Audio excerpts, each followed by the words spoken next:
Sisko aikana. Äiti käski sen tulla aamupalalle. Joo, ihan se jättivät. Mitä? Joo, siinä kävi niin. Ai, aika kamala. Jep.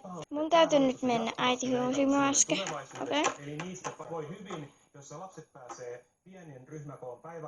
Miksiköhän se oikeasti jätti? Moi. Miten taas? Ei, mietin vaan. Etpä sä mieti sitä meidän eroa vieläkään. Tai siis mä mietin sitä. Siis sitä teidän eroa.